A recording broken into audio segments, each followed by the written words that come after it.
Hey everybody, it's Yvonne from Western Star Art and Wear. If you're not familiar with her page, it's about country living, and a few things I've been doing is I do a little cooking, I do some crafts. I'm reading my dad's book that he wrote about his early life. He was born in 1918, and so most of this takes place in the 20s and 30s.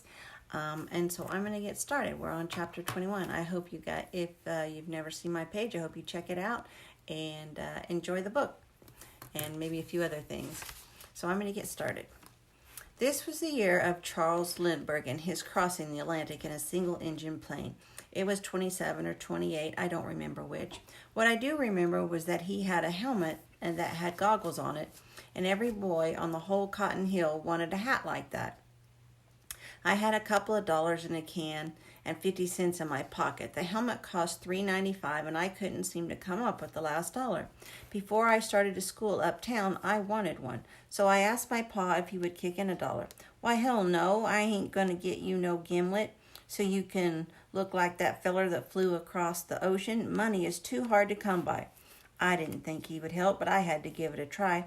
We had started to get into some trouble with the guy that owned the house that we lived in, so I figured Pa had drunk up all of his money.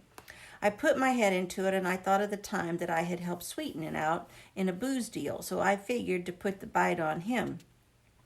When he got up that evening, I hung around a while he had some pintos and cheese and onions and tomatoes cut up and some of Ma's biscuits. He was feeling pretty good about himself and come out into the backyard. That's where I put the arm on him. Sweetening, I really want that hat, and I'll pay you back or do something to help you or whatever. I need $1 more. Sweetening took out his billfold and peeled off a couple of dollars and gave them to me. Now, he said, I want you to do something for me. There's this gal that lives up the road a piece, and I want you to watch for me while I go visit her. Her old man works in town, and I want you to hide and blow this here whistle if he comes down the road while I'm up at her house. I'll tell you where to hide and watch. I shouldn't be over a half hour, and you won't need to hide too long. I agreed, and I told him I'd do his bidding. Sweetening and I was up on the road until we came up to the crossroad. Now right over here under these saplings is where you hide, and here's the whistle. He gave it to me, and it was a whistle with a P in it. I was used to this kind. They made a lot of noise. All right, you can see a ways down this road, and if you see a car coming, you let out a blast. And it'll take him a while to get up there, and that'll leave me time to hit the brush. I hope I can see her, 'cause she is some prime stuff. Well, I settled in for an hour at least. For all I knew, Sweetening was good with the ladies, single or married. I had seen this guy around town. He worked at the mill and had a 1928 Chevrolet, and he always had it shined up. I don't know where he got his money, 'cause he sure as heck didn't make it at the mill. I guess that he was like Sweetening, bootlegging on the side. I had been there for a spell, and I was sure that Sweetening should have been finished by now, but I would wait a little longer. And then I saw a cloud of dust, and this car was a-comin' hell-bent for leather. I let out a couple of loud bursts on the whistle and scrunched down so the feller couldn't see me. He went by in a cloud of dust. All of us knew that he was an awful jealous, and he had a good reason, 'cause his old lady had been flirting with all of the young bucks that she could. After he went by, I got up and made on down through the woods. I heard the bushes a-rustling, and I looked up expecting to see a bull a-charging through the bushes, and instead, here comes Sweetening a-biling down on me like a poor hound after a scared rabbit. Dang, that was close, he gasped, and he gave me a wheezing breath. I got out just as he made the hump over there where you was. I think I made the tall timbers before he saw me. It was worth it, I tell you. She was a fine gal. She has mo action than a couple of bobcats fighting over a sow. We made it down to the house, and it was time for my supper, and Sweetening went on to work, or at least to the mill, where him and the others sat outside until time to go to work, a-shooting crap and whatever they could to get a little entertainment out of it.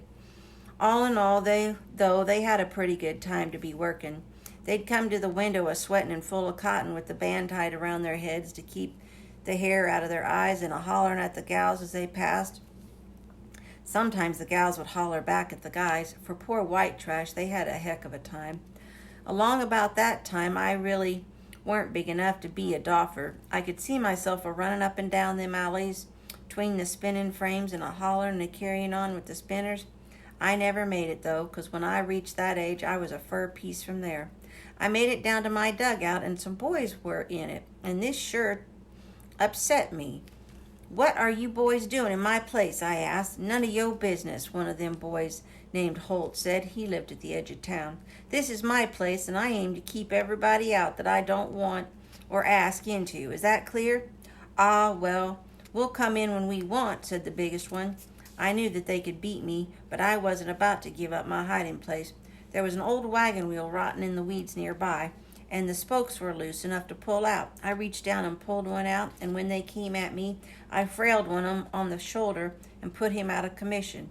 The other one sort of lost his nerve. "We're coming back, and when we do, we'll have our gang, and we'll run you out of here, and we'll take this place over. Just wait and see." And they both went on back to their homes. I went up to the house, and William had a new Daisy pump air rifle. I sneaked it out from under the bed and filled it up with shots and cocked it. Then I went down and waited for the return of the boys. I didn't have to wait long before they came down the hill. They had to reach some water in a creek before they could get to me, and I laid my rifle up on the bank and waited. They all had sticks and some rocks and that they were going to try to drive me out with. I just bid my time till they got in range.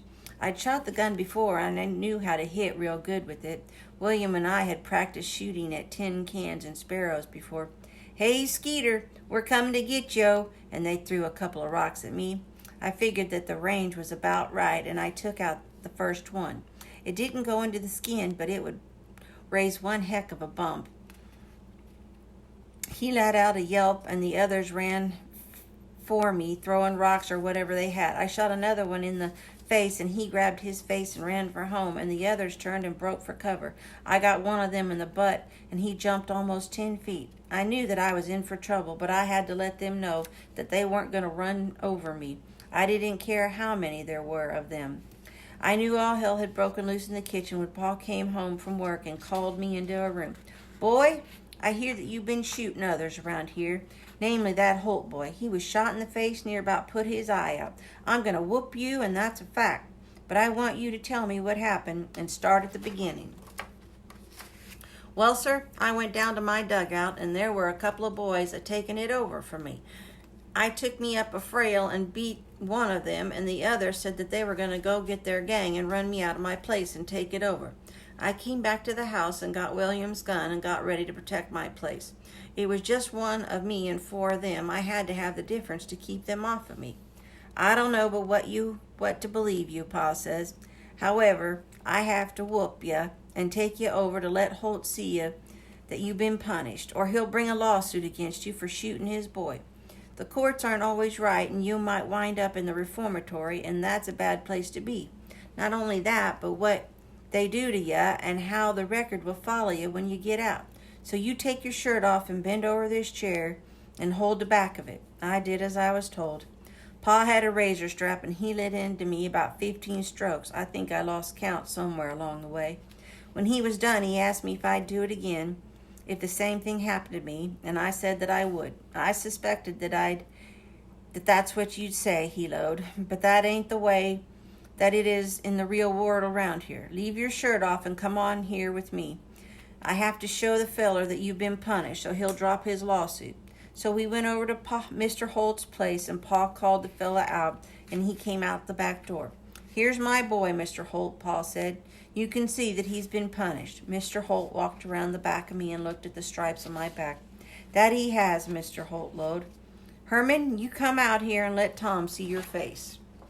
The boy come out and had the right side of his face taped up, and it was swollen pretty bad. Pa looked at it and made no comment. It pleased me to see him worked over. I doubt he'll mess with me again, at least I hope not. All I wanted was a fair shake, and I didn't think that I had gotten one. Pa marched me on back to the house, and he went up to bed to get a little sleep while I nursed my wounds. Ma sent me down to the spring to get a bucket of water for the kitchen, so I put on my shirt and went to do her bidding. I dipped up a bucket full and was a-putting up the gourd when I heard a noise. "White boy, look over here." I looked over in the weeds, and there was this girl that had gotten beat for talking to me before. What you doing over here, girl? Don't you know what happened before when you talked to me? Yeah, I knows, but we didn't get to talk enough for me. I don't know what your name is, and you don't know mine. Well, I'll tell you what. Let me take this bucket of water up to my ma's, and we'll talk a little more over by the creek where the honeysuckles was thick and no one can see us there. All right? You just hurry up, white boy. So I took the water up to Ma and came back down. I went over by the creek where the honeysuckles was thick and no one could see in, and then I motioned for her to come on over. My ma's gone to the store to get some stuff. That's why I came over, she said. Soon we settled down and she asked, "You gonna violate me, white boy?" "I don't know what that means," I told her. "I don't either, but one of my sisters said that that's what happened to them." "Well, I'll tell you my name if you tell me yours." "My name's Clotilde. What's yours?" "My handle's Skeeter, or that's what most call me. That sounds like the fly that bites you," she lowed. "You gonna bite me, white boy?" "Nah, I ain't gonna bite ya. It's just a name they hung on me up at the school." "How old is ya?" she asked. "I'm 11, going on 12. Think I'm 13. That's what my pa told me, that I was growing up and had to watch out for the boys." "Do I have to watch out for you, white boy?" "Nah, you don't have to do anything around me that you don't want to. I won't ever be mean to you. Anyways, you is as big as me, and I can't do anything that you don't want. You better look outside and see if anybody is coming." I went outside and looked about, and no one seemed to be near. I looked over towards her house, and no one was a-stirring over there. So I went back in and sat down beside her, and we was talking a bit more, and then we laid down, and I pulled her up against me. We laid there a while, and then I sat up. "I don't want you to get another whooping. You better get on back to your house. I got some crawfish before I came down here, so I can tell my ma that that's what I come for," she said. We hugged and left each other. With that, I went on back to the house, and she went on home. When I got back to the house, I got to counting my money for the gimlet helmet, and I wanted to get it before we started school uptown. I had $3.95, and I had a couple of nickels over. Nanny was getting dressed to go to work, and she wanted me to go uptown and get her a pair of gunmetal hose with the dark patches in the back of them. She showed me the kind that she wanted. "If you go and get 'em back in a hurry, I'll give you 2 dimes. "All right," I said, and I took the money. "I'll get there and back as fast as I can." And I took off for Belk's and Lidget's. When I got back there, they were having a sale on the hose, and when I got back to Nanny, she gave me the difference. And that's the end of chapter 21. Hopefully, I don't know, I seem to trip over my words a few more times this reading, but I'm trying. I hope you guys are enjoying it. I might come on later. I'm going to do a couple more things around the house. Like, I found these bags. They're from Lowe's or Home Depot, and they're huge paper bags. There's 5 in a bunch, and you put like leaves in them and stuff. But anyway, I saw a lady who made a really nice pumpkin out of these, and I might come on and show you how to do that if I get time. Anyway, I hope you guys are having a great afternoon, and I hope you're enjoying the book, and I will talk to you guys later. Bye-bye. Maybe later this afternoon.